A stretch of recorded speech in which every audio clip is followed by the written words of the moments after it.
¿Cómo están? Ya estamos, fíjese, con un nuevo invitado. Él es el arquitecto de Fractal Proyectos, Rodrigo Alucema, y está con nosotros justamente para explicarnos de alguna manera qué son los mega edificios habitacionales o también llamados guetos verticales que hay en todo el país y que obviamente Iquique no está excluido. No sé si es vertical o no el de Iquique, él nos va a explicar. ¿Cómo estás, arquitecto? ¿Cómo le va, arquitecto? Muy bien, Karim, muchas gracias. Arquitecto, a ver, primero expliquemos qué es un gueto.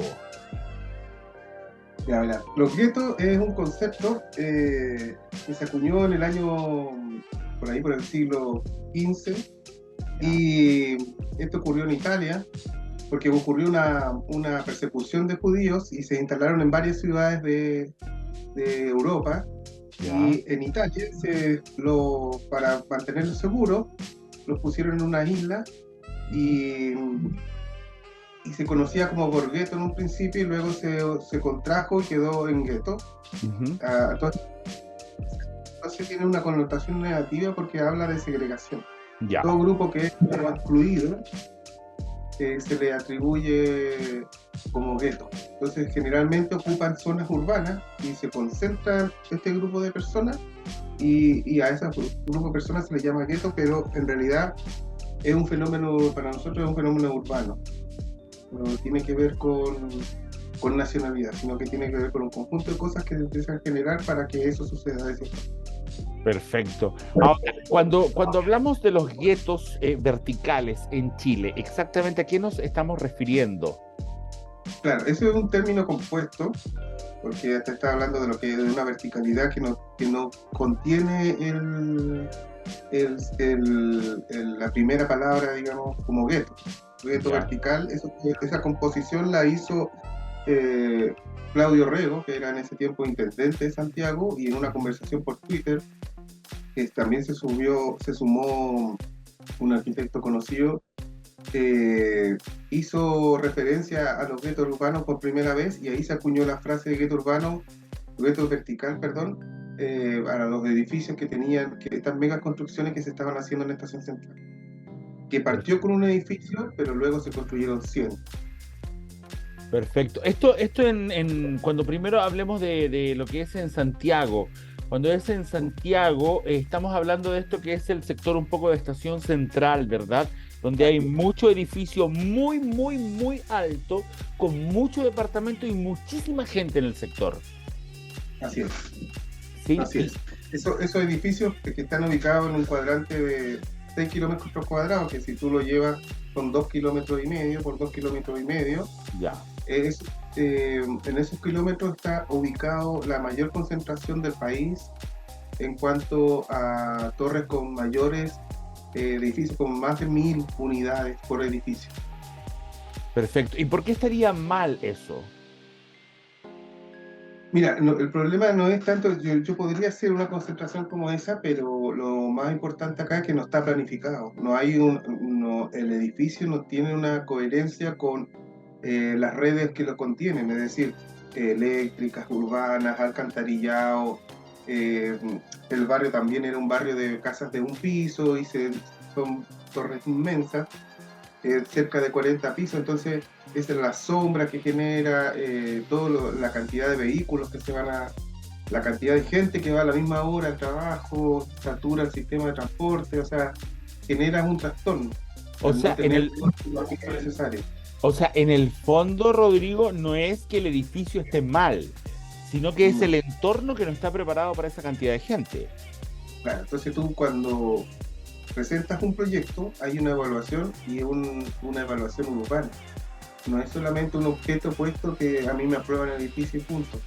El edificio tiene que tener varias consideraciones con el entorno y Ya. si no los cumple, entonces no se le puede otorgar el permiso. Por eso ahí entre nosotros lo regimos a través de la Ley General de Urbanismo y Construcciones y luego la Ordenanza General de Urbanismo y Construcciones, y estos edificios contravienen esas dos, eh, la ley y la ordenanza que ocurren. ¿Y cómo, Y y cómo- la eso es, excusa, la, cómo sale, cómo llegan? la excusa que se aplicó en esa oportunidad era que no existía plano regulador. Sin embargo, la ley dice que no pueden construirse ciertas densidades en ciertos barrios y ellos de todas formas lo hicieron, lo aprobaron de todas formas.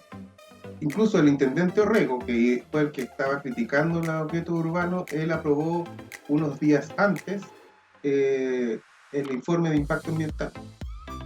Entonces, finalmente, la misma autoridad que critica, él también fue parte del problema. Por si él hubiera rechazado ese permiso, no se hubiera podido construir. O sea, aquí ¿quién tiene que dar los permisos? Esta comisión medioambiental que dependía en ese momento del gobierno regional, ¿no? Y más, ¿cómo se llama lo de las municipalidades? La división de obras. La división de obras municipales. O sea, ambas partes aprobaron. Ambas partes aprobaron y, claro, luego se hizo una investigación y se hizo un juicio, y en ese juicio se dijo que los permisos no estaban acogidos a la ley. Entonces, por lo tanto, no debieran haberse dado, pero la ley tampoco resolvió la justicia. Tampoco resolvió y todavía están esperando el fallo. Ahora se dijo que los permisos eran ilegales, pero no se ha dicho qué se va a hacer con eso. ¿Cuál es el castigo para las empresas? ¿Cuál es el castigo para las personas que dieron los permisos? En ningún caso demoler los edificios. No, o sea, podría ser, porque está dentro de las atribuciones del nuevo director de obra, pero es poco probable que suceda porque generas un impacto negativo en el entorno, porque hay que hacer una demolición, tienes que sacar a todas esas personas que ya están ubicadas, o sea, va a solucionar un problema generando otro problema. Entonces, lo que se quiere es generar medidas de remediación. Por ejemplo, equipamiento urbano que no existe, en compensación de lo que sucede ahí. Pero es complejo, es un zapato chino que la justicia no sé si lo pueda resolver. A ver, Rodrigo, entonces, lo que estamos hablando acá de alguna manera es, no se puede demoler el edificio porque vas a hacer algo que es muy caro y porque hay que reubicar y vas a crear otro problema más, y social y todo lo demás. Sin embargo, la remediación podría ser poner más parques cercas, ¿verdad? Claro. Ordenar de alguna forma comisaría. Ya. Todo lo que se requiere. Esto estás hablando de lo que sucede en Alameda con Toro Mazote, que es un punto. Y Ecuador. Y Ecuador, claro. En ese cuadrante están, oye, bueno, yo he estado ahí hartas veces y hay miles de personas viviendo y miles de personas en la calle. De hecho, por ahí he visto que hay edificios que tienen más de 1000 departamentos.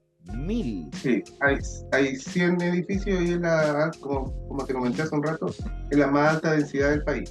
Ahora, existen también ejemplos en otras ciudades como Concepción, Ya. Y Antofagasta también hay edificios grandes, y en Iquique también se han construido varios.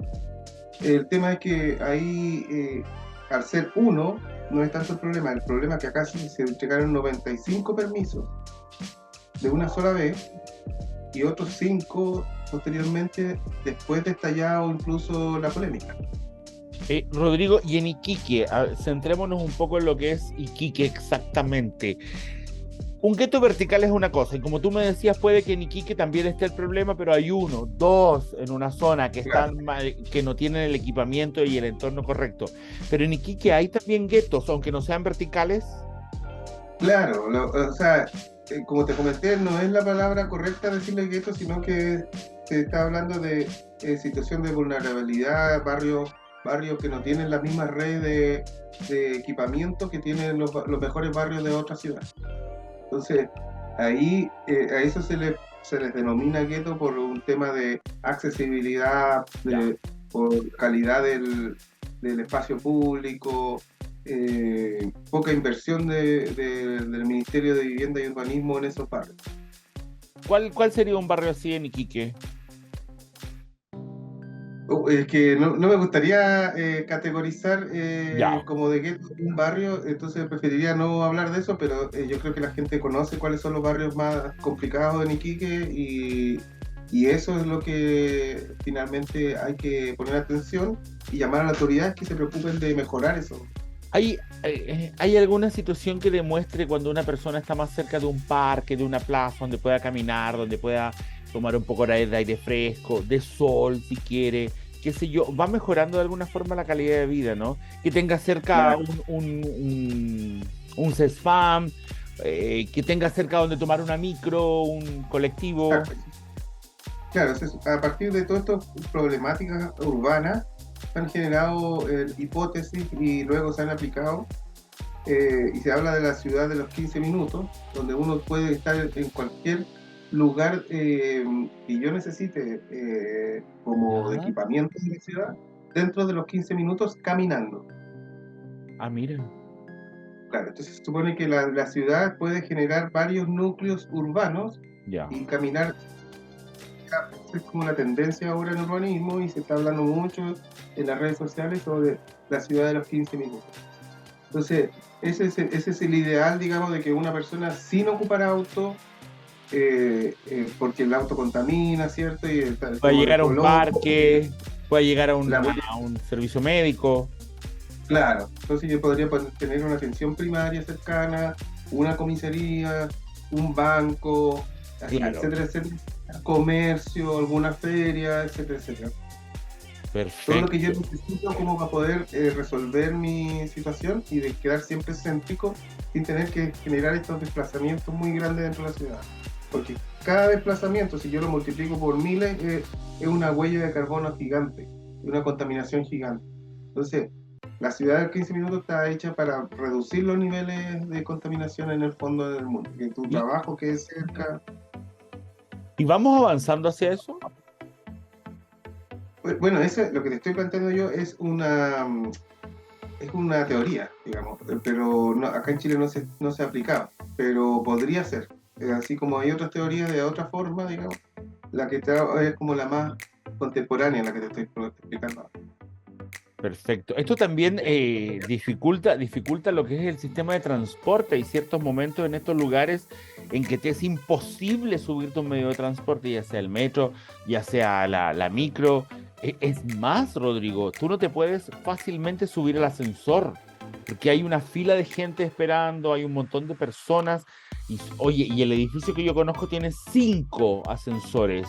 Todos funcionando velozmente, igual tenés que esperar unas 15 personas antes que tú. Claro, es que va en proporción a la cantidad de personas y claro, obviamente se saltaron muchas cosas. Yo creo que para la cantidad, para 1000 departamentos, tú por lo menos deberías tener el doble, a lo mejor deberían haber sido 10. Pero como obviamente ocurrió este delito que es la prevaricación, tú generas un daño tremendo en la comunidad, porque saca de cuenta de que hay otros edificios que son menores en tamaño, en dimensión, y tienen ya 3 ascensores. Entonces ese recién tiene 5 y son 1000 departamentos.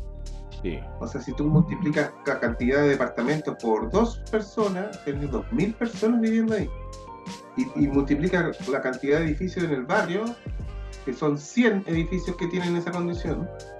Tiene Oye, en wow. total, claro, y no vive, tú sabes que no viven dos, porque en esos departamentos hay gente que viven de a 4, de a 6. Entonces Claro. se cree que en esos edificios hay 144.000 personas, para que te des cuenta que puede ser que es como en la población de Alto Hospicio y algo más.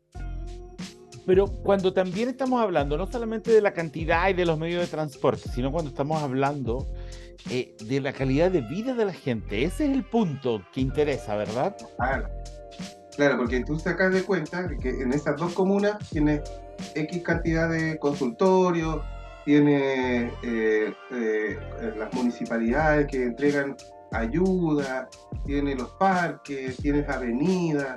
Entonces, esto no está todo concentrado en un solo edificio, imagínate, o en varios edificios, perdón, en un Pero, barrio. pero Entonces, cuando hablamos, por ejemplo, no de este tema del edificio, sino que lo hablamos de Iquique mismo, son estas poblaciones que no tienen, digamos, en su espacio ni una plaza, ni el colegio cerca, ni carabineros cerca, claro, ni una posta cerca, nada. nada, claro, entonces ese es un problema. Las ciudades en el futuro se tienen que ir concentrando, Ya. ir densificando. Ese es el plan del gobierno, porque esta idea de extender la ciudad es carísimo para los municipios, para el Estado, Ah, porque tienen que llevar todas las redes. tienes que llevar alcantarillado, agua potable, iluminación pública, transporte, etcétera, etcétera. Todo lo que necesita un barrio, policlínico, comisaría, etcétera, etcétera. Entonces, todo eso para el Estado es caro. Y Oye, ¿cómo es la idea de ir concentrando la ciudad? A ver. haciendo edificios. Esa es la idea. Densificando la ciudad, tú haces edificios. El tema es que tú tienes que planificarla. Tienes que ver que donde yo pongo una cierta cantidad de edificios, yo no puedo pasarme en cierta cantidad de gente porque si no, saturo los sistemas. Entonces, por eso se hacen estos estudios de impacto ambiental, porque ellos evalúan y ponen en equilibrio el sistema para que no ocurra esta saturación que estamos hablando. Oye, ¿y qué pasa cuando sí pasa, pero lo sabe la municipalidad, lo sabe los carabineros, lo sabe el MIMBU, lo sabe todo el mundo? ¿Y por qué no lo evitan? Independiente, a ver, espérate, la pregunta va por el lado de independiente de que te den o no un permiso para edificar algo sin este entorno correctamente armado. ¿Qué pasa, por ejemplo? Esto es como un ejemplo de lo que pasa en un CITES, Claro, donde viven muchas personas y no está preparado el tema, ¿cierto? Todos hacinamiento. conviven uno al lado del otro, una pared cholguán, y Ya, todo ese tema. ¿Por qué no el se problema va a fiscalizar eso igual? Lo que pasa es que hay una necesidad que nunca está acorde a lo que el gobierno es capaz de responder. Ya. Entonces hay una necesidad que crece año con año, que familias nuevas que se empiezan a generar y nuevos necesitan un espacio para vivir y esa oferta no está. La oferta de espacio de departamento, de que el Estado entregue, no alcanzan a cubrir la demanda. Y la demanda es muy alta por lo demás. Además, súmale la llegada de muchos extranjeros que también necesitaban lo mismo, un espacio para vivir. Entonces, todo eso lleva a densificar y a hacer que los espacios se compriman y vivan muchas personas en un espacio, por el tema económico, porque además es caro. Por la misma presión de la necesidad, hace subir los precios. Ahora, ¿todo esto tiene relación con la falta de planos reguladores? O sea, es un factor incidente. El problema de la estación central es un factor que pudo, por ahí el diablo metió la cola, como se dice, y al final generó todo este problema, porque al no tener el plano regulador se excusaron, digamos, de dar los permisos que tenían, a pesar de que no cumplían con muchas cosas. Claro, pero acá nadie me lo indicó, digamos, algo así. La, Claro, pero efectivamente hay una ley que sí decía ciertas cosas que tampoco cumplieron. Entonces, finalmente la ley dijo que los vientos verticales que no estaban acogidos de derecho. Oye, y dentro de todo, ¿por qué cada vez que se hace un plano regulador ya viene bien atrasado, cuando ya todo ha crecido para todos lados, nadie pescó la regulación, y cuando llega a salir el otro ya también ya está viejo, ya está pasado, ya no es actual, qué sé yo? ¿Cómo se va a Claro, lo lograr que pasa eso? es que los estudios se demoran mucho porque son multidisciplinarios y además tienen consultas ciudadanas. Ahora se le agregó no muchos años, digamos, 10, 15 años, se agregó las consultas urbanas. Entonces, eso retrasa todos los procesos, muchas consultas, mucho profesional, muchas disciplinas diferentes que tienen que congeniar. Entonces, cada uno entrega un estudio con su visión. Entonces, recuerda que la ciudad se organiza todos los actores que la componen. Tienes tu empresas, tienes áreas de edificios, tienes parques, tienes colegios, tienes espacios públicos, etcétera. Tú tienes que hacer congeniar todo en el plano regulador. Tú tienes que indicar ahí. Y eso es un trabajo muy, muy grande que se hace. Pero a la misma vez, como se demoran tanto, cuando ya sale ya está obsoleto porque la ciudad es un organismo vivo que va teniendo necesidades, se van poniendo de moda sectores, otros se empiezan a quedar y así. Entonces finalmente eso ocurre en toda la ciudad y es muy dinámico. Y en 10 años la ciudad que tú estás planificando hacia allá, la ciudad decidió irse para otro lado porque era más barato, por otras condiciones. Pero en algún momento también me hablaste fuera de cámara respecto a que en Barcelona, por ejemplo, se aplica un método que va permitiendo más actualización, más rapidez en la actualización. Claro, ese es un modelo no es un plano regulador como tal, pero es un tipo de plano regulador que se va actualizando año con año, pero la actualización recién se ve en 5 años. Entonces, ellos siempre van a tener un plano regulador actualizado en lo que es la ciudad, porque 5 años para una ciudad es un día de nuestra vida, ¿me entiendes? Tiene que ver con otro tipo de tiempo. Ya. O sea, espérate, el plano regulador que dices tú, fórmula que se usa en Barcelona, eh, planifica lo que va a pasar de ahí hasta 5 años más. Así es. Ok. Ok, Rodrigo, y Quique, ¿le ves alguna fórmula para que sea una ciudad más amable? O sea, si tú me preguntas a mí, yo me encanta Iquique, ves que puedo voy, tengo mi hermano viviendo allá en esa ciudad y tengo muy buenos amigos en esa zona, entonces le mando un saludo a las personas que me estén viendo, que me conocen. Y nada, yo mejoraría Iquique la parte superior, obviamente la parte más cercana al cerro, digamos, y haría inversiones en esas zonas para, aunque se han hecho, hay unos parques que estaba viendo en la avenida La Tirana, parece, Sí.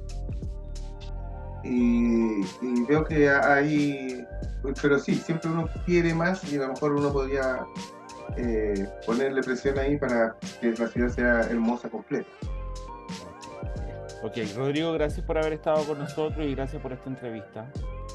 Listo, muchas Que estés gracias. muy bien, que estés muy bien. Y ustedes sigan conmigo que yo voy a un pequeño corte y regreso con más Iquique al día. No se vayan.